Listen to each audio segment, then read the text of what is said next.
नमस्कार, दैनिक सवेरा टीवी में आपका स्वागत है। इस वक्त हम एसवीएन स्कूल नाहन में मौजूद हैं और इस स्कूल के लिए आज बड़े ही खुशी का पल है क्योंकि यहाँ के एक विद्यार्थी परीक्षित ने जो है एनडीए में जो सफलता हासिल की है और एनडीए में उन्होंने कितनी मेहनत इस सफलता को हासिल करने के लिए की है, इस संबंध में हमारे साथ बातचीत करने के लिए खुद परीक्षित शर्मा मौजूद है।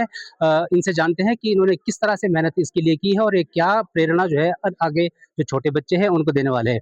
परीक्षित, सबसे पहले तो आपका स्वागत है दैनिक सवेरा। जय हिंद एवरीवन। मेरा नाम परीक्षित शर्मा है और जैसा कि आपने पूछा कि किस तरह तैयारी करी, तो तैयारी में सबसे बड़ा योगदान हमारे स्कूल का, मेरे माता-पिता का रहा। तैयारी करने के लिए, रिटन एग्ज़ाम के लिए हमारी तैयारी स्कूल से ही हो जाती थी क्योंकि स्कूल में ही हमें ऑब्जेक्टिव टाइप करा देते थे। तो तैयारी उसके बाद जैसे मतलब सर ने एक लाइब्रेरी रखी है बच्चों के लिए, ख़ास करके मतलब बच्चे फ्री में आ जा सकते हैं, तो उसका भी बहुत ज़्यादा हमें फ़ायदा हुआ। मुझे फ़ायदा हुआ, मैं मतलब लाइब्रेरी में बैठकर बहुत ही लाइब्रेरी में तैयारी अच्छे से हो जाती थी। बाकी ऑनलाइन रिसोर्सेज़ से सभी प्रकार की जानकारी वगैरह या फिर पढ़ने के लिए भी लेक्चर वगैरह वहीं से ही मिल जाता है ऑनलाइन जगहों से। और धन्यवाद। एनडीए क्योंकि एक बहुत बड़ा एग्ज़ाम है और इसको पास करना हर किसी के बस की बात भी नहीं है। तो इसके लिए आप कितनी मेहनत करते हैं और आज आपने जो एनडीए की परीक्षा पास की है, आप स्कूल आए, कैसा महसूस हो रहा है? जी, इसे पास करना ऐसा नहीं है कि ये कोई भी पास कर सकता है। इसके लिए बस इंग्लिश की ज़्यादा ज़रूरत है। बाकी जैसे हमारे क्षेत्र में इंग्लिश बोलने वालों की या फिर इंग्लिश बोलने ढंग फ्लुएंसी के साथ बोलने वालों की कमी होती है। तो उन चीज़ों पे अगर आप ध्यान दें, अगर आप अपने ही स्कूल में पार्टिसिपेशन बढ़ाएँ, डिबेट में, डेक्लामेशन में या फिर स्पोर्ट्स में या फिर अन्य किसी भी चीज़ में आप पार्टिसिपेशन बढ़ाएँ, तो उससे भी आपका कॉन्फिडेंस बढ़ता है, आपकी पर्सनैलिटी डेवलप होती है। तो इसी तरह से धीरे-धीरे परिश्रम करते-करते चीज़ों में पार्टिसिपेशन बढ़ाते-बढ़ाते तैयारी शुरू करी थी। और इस समय मैंने अपने दोस्तों के साथ मिलकर जैसे हमारे क्या कहते हैं उसे, लेक्चरेट टाइप होता है, तो उसमें फ्लुएंसी के साथ बोलना आवश्यक होता है इंग्लिश में।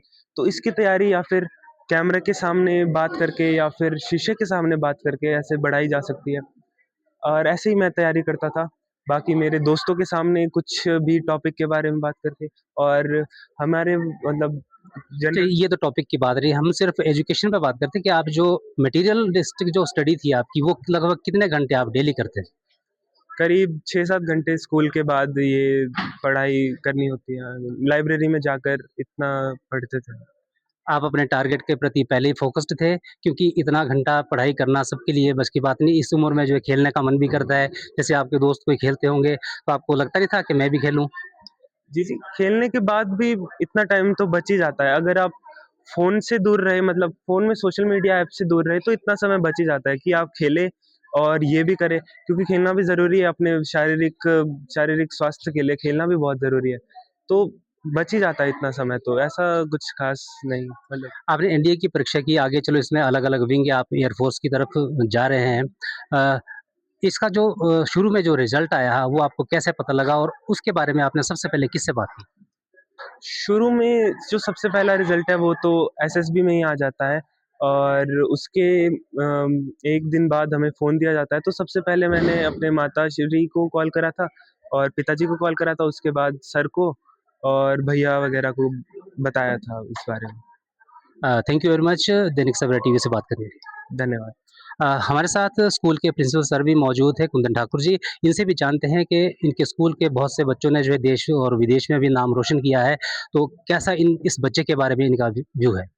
देखिए, पहले भी बहुत सारे स्टूडेंट्स हैं हमारे जो पुराने जो स्टूडेंट्स हैं, कई साइंटिस्ट हैं, इंजीनियर्स हैं, डॉक्टर्स हैं, आर्मी ऑफिसर्स हैं, आईपीएस भी हैं, सिविल सर्विसेज में बहुत सारे पुराने जो स्टूडेंट्स हैं। बट ये जो अचीवमेंट है ये स्पेशल है। स्पेशल इसलिए कि पहली बार बच्चा जो है हमारा एनडीए में भी जो फ्लाइंग जो उसका पार्ट है उस विंग है उसमें गया जा रहा है बच्चा। तो क्योंकि इसमें मेडिकल डिफरेंट होता है, एसएसबी रिटन के अलावा जो है एक सीपीएस से अलग एग्ज़ाम होता है, तो ये डिफरेंट है। और ख़ास तौर पर ग्रामीण पृष्ठभूमि से जिस बच्चे के पेरेंट्स की जो है एग्रीकल्चर बैकग्राउंड से हैं और छोटी जगह पर स्कूल है, हमारा छोटा शहर है, तो ये मोटिवेशन देता है कि बच्चे जो है कोई बड़ी जगह महत्वपूर्ण नहीं होती, बच्चे की जो मोटिवेशन है, बच्चे का जो हार्ड वर्क है वो महत्वपूर्ण होता है।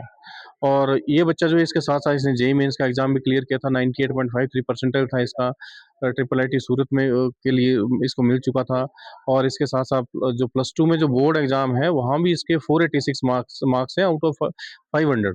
तो वहाँ पर भी जो डिस्ट्रिक्ट स्कूल में साइंस स्ट्रीम में टॉपर है बच्चा, ये शायद हिमाचल के टॉप 10 में भी हो सकता है, साइंस स्ट्रीम में हो बच्चा ये। तो ये बच्चे ने हर तरह का प्रेशर हैंडल किया है, चाहे एनडीए की प्रिपरेशन है, उसका डिफरेंट पैटर्न होता है, जेईई मेंस के लिए पैटर्न डिफरेंट होता है, उधर से बोर्ड के लिए जो सब्जेक्टिव वाला पार्ट होता है, डिफरेंट होता है। तो 3-3 जगह के लिए जो है, और वो भी बिना किसी ड्रॉप के अगर बच्चा कर रहा है, तो वो उस बच्चे की जो कैपेबिलिटीज़ है, वो बिल्कुल डिफरेंट है। और डिफरेंट रहने का कारण इसका हार्ड वर्क है, और जो इसकी अपनी मोटिवेशन है बच्चे की, वो सबसे महत्वपूर्ण है। इसकी सफलता देखने के बाद आप अन्य बच्चों को क्या कहना चाहेंगे? देखिए, बच्चों को सिर्फ़ एक ही बात कहूँगा कि एक तो टीचर्स के ऊपर भरोसा रखें, टाइम मैनेजमेंट बहुत इम्पोर्टेंट है। दूसरा जो आपका लक्ष्य है वो बिल्कुल जैसे वो बोलते हैं ना कि अर्जुन का निशाना सीधा जो है मसले की आँख पर था, वैसा रहना चाहिए। क्योंकि अगर आप फ़ोकस्ड रहेंगे, एक ही जगह पर आप फ़िक्स एम लेके चलेंगे, तो ऐसी कोई चीज़ नहीं दुनिया में जो आप अचीव नहीं कर सकते। तो चाहे छोटी से छोटी जगह से है, चाहे गरीब से गरीब बच्चा है, उनके लिए भी ये बच्चा मोटिवेशन है। आप जो मर्ज़ी एग्ज़ाम अगर आप मेहनत करते हैं, फ़ोकस्ड रहते हैं, टीचर्स के इंस्ट्रक्शंस को फ़ॉलो करते हैं, तो आप हर एक एग्ज़ाम जो है हिट कर सकते हैं। धन्यवाद सर दैनिक सवेरा टीवी से बात करने के लिए। Thank you. तो ये थे परीक्षित और उनके प्रिंसिपल सर कुंदन सिंह ठाकुर जी, जिन्होंने बताया कि यदि आपका लक्ष्य निर्धारित है और उसके लिए आप लगातार प्रयास करते हैं, तो कोई भी ऐसा लक्ष्य नहीं है जिसे हासिल नहीं किया जा सकता। दैनिक सवेरा टीवी के लिए नाहन से देवेंद्र वर्मा।